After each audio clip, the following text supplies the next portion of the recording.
I'm only going to give one warning here. So if you are sensitive, emotional, or hold the belief that facts or statistics can be offensive in any way, shape, or form, then please, by all means, click off this video now. Remember, I warned you. So let's start off light here. According to studies by the School of Criminology, a 2013 study by the CDC, and many tables of FBI crime statistics, we can determine that approximately 90% of all gun crime that occurs in America are with illegally obtained firearms and perpetrated overwhelmingly by gang members in urban areas of the country. This is a well-documented fact that even MSNBC's Joe Scarborough has admitted on his show openly, twice. Because even Michael Bloomberg will say that banning assault-style weapons won't dramatically cut down on the number of gun deaths in America.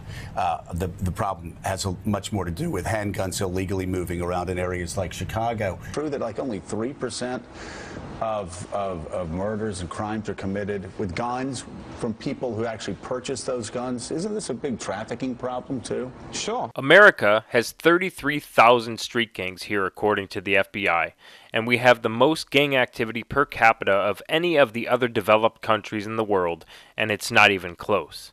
Think about it. When was the last time you saw the Crips or the Bloods in Denmark or the Latin Kings in Norway and Australia?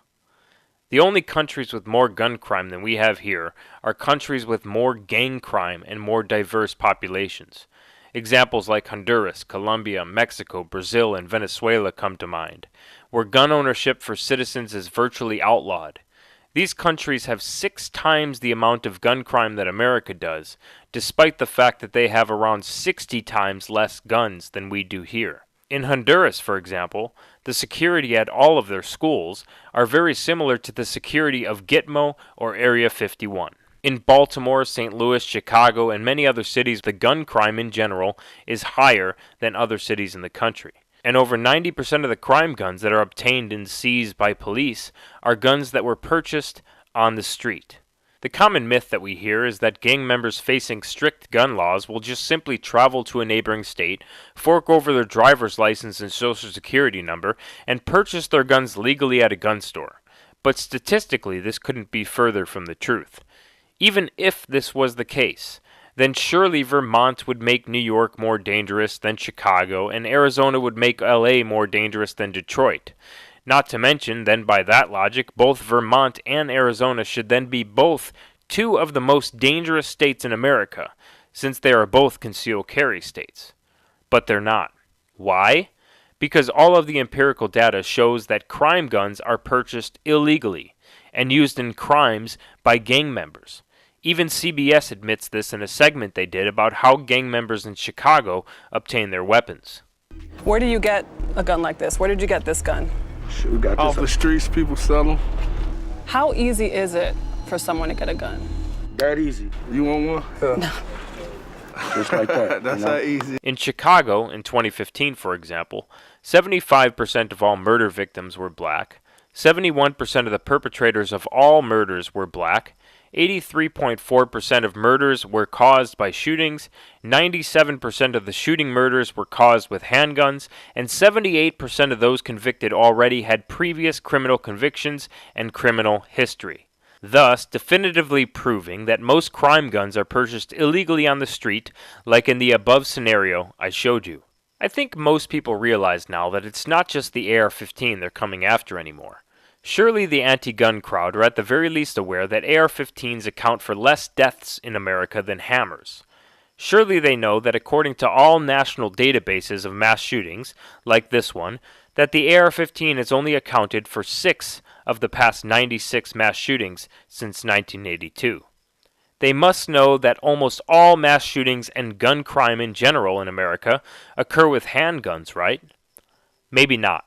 But if they don't know this, then it is even more disturbing that they would sacrifice millions of people's ability to protect themselves from the 3 million home invasions and the 320,000 rapes that occur each year in order to save around 15 lives out of the 11,000 intentional gun deaths per year. Do people honestly believe that if someone who wants to shoot up a school but doesn't have possession of an AR-15, they would just stay at home that day cleaning the barrel of their Glock 19? Obviously, this type of thinking is easily debunked by all available data, but let's unpack this. From 1994 to 2004, we already had a ban on so-called assault weapons. During that time, 16 mass shootings still occurred, including the most famous one of all, Columbine. The shooters carried this out with handguns and a shotgun. The same goes for the Virginia Tech shooting, which was purely with handguns and one of the most deadly shootings in history. Sorry, Rolling Stone Mag, looks like the AR-15 is not the weapon of choice for mass shooters, or any shooting for that matter at all. Why is it that people who claim to care about gun crime are only outraged when it is a mass shooting perpetrated by a white person who kills other white people? Why is it that the media completely buried the church shooting in Tennessee where a black man deliberately targeted a white church? Why did the mob of gun grabbers suddenly become silent when they discovered it was a female Iranian animal rights activist with a handgun that walked into YouTube headquarters and shot 3 people? Why is it that they ignore the fact that only 4% of our population, black males aged 18 through 35, cause over half of all the murders in America and almost all of the gun crime? If they truly wanted to stop gun violence, surely they wouldn't focus on only a small fraction of gun crime. Surely they would want to know the diagnosis in order to find a cure, right? The anti-gun crowd loves to refer to European countries when talking about gun control. But outside of the fact that America has 32,000 street gangs and around 49 times the per capita gang activity rate of any other developed country, let's dig into this comparison. In 1997, Britain imposed a handgun ban, and not only did overall homicide rates skyrocket after this ban, but murders by knives, blunt objects, and bare hands did as well.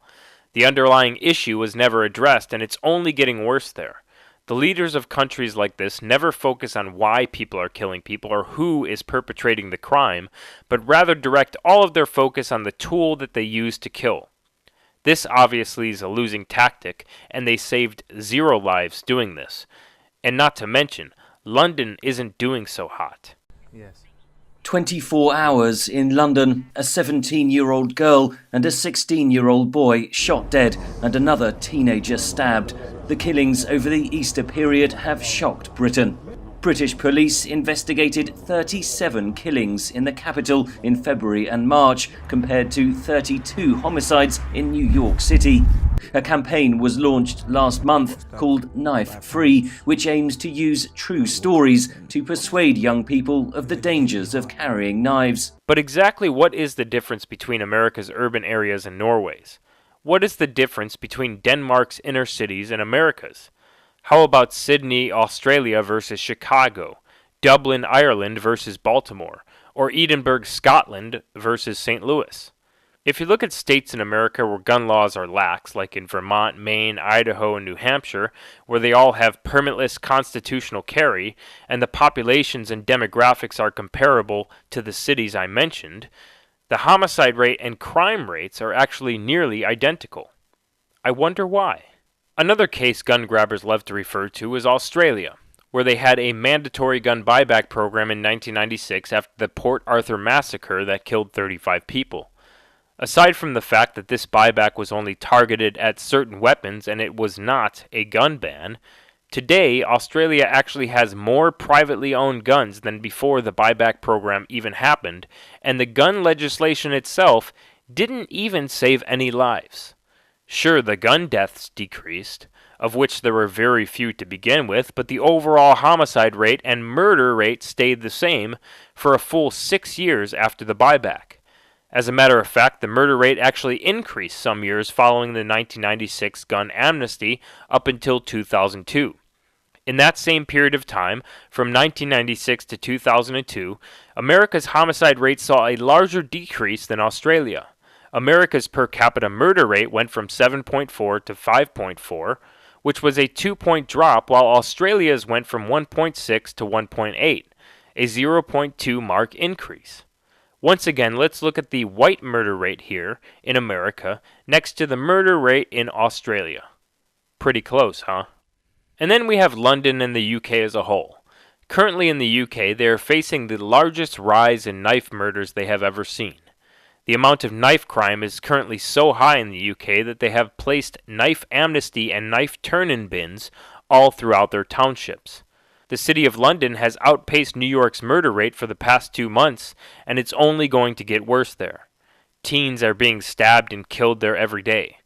Ironically, London has millions less legally owned guns than the state of New York, but as diversity in London increases, so does their murder rate. The overwhelming majority of victims of stabbings in London are black, while the majority of perpetrators of these crimes are also black, much like what we see here in Chicago, Baltimore, Detroit, and St. Louis. In the UK, there are even government programs where psychologists and other aid workers are going into schools to talk with children about the dangers of knives and why they shouldn't be carrying them into schools. Leaders and politicians of the UK even went so far as to talking about banning knives with sharp tips on them. At the entrance, there's a scanner to stop any weapons coming in. But why do you think someone's going to carry a knife on the street as a weapon? To protect yourself from others. And today the pupils are also hearing from Constable Rob Pedley. He's in different schools every week as part of a campaign by West Midlands Police to try to turn teenagers away from the knife culture. If you've got your kitchen drawer at home, take out one of the little sharp knives, and you're carrying the country's #1 murder weapon.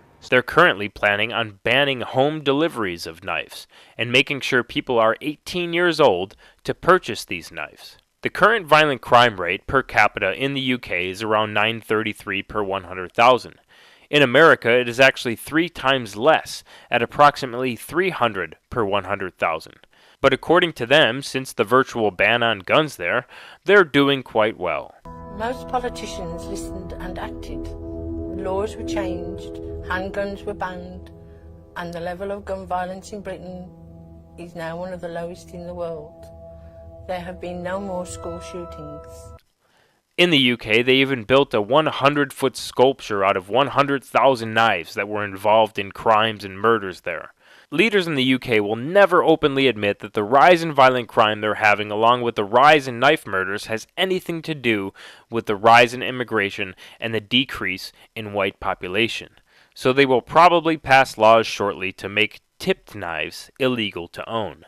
In 2013, the Obama administration ordered the CDC to conduct the largest study on gun violence in America that has ever occurred. The $10 million study was commissioned by President Barack Obama as part of 23 executive orders he signed in 2013.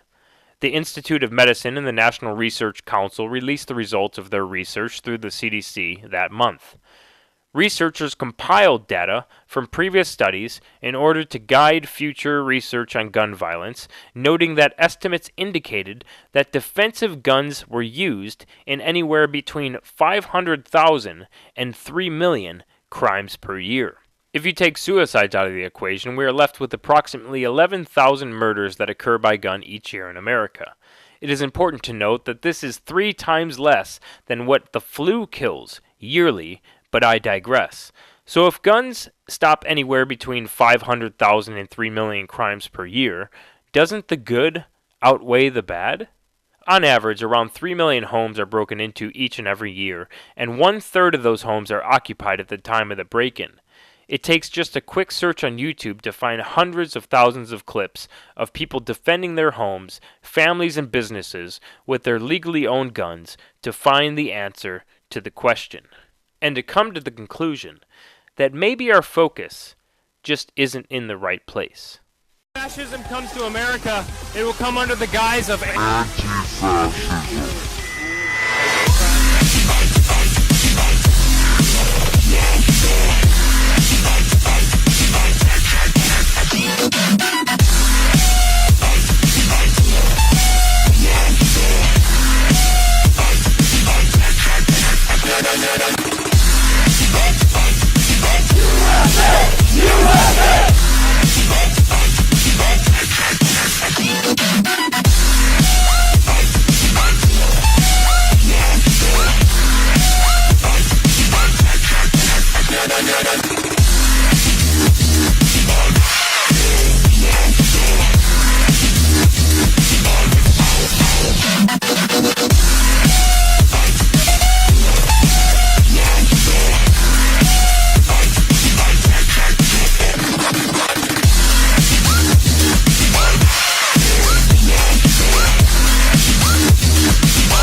Please go ahead and hit the like button on this video. It boosts the algorithm so that more people can actually see this video. Also subscribe and hit the bell button and visit us on Patreon. Everything helps, even if it's just $1 a month. And once again, subscribe to our backup channel. The link is in the description.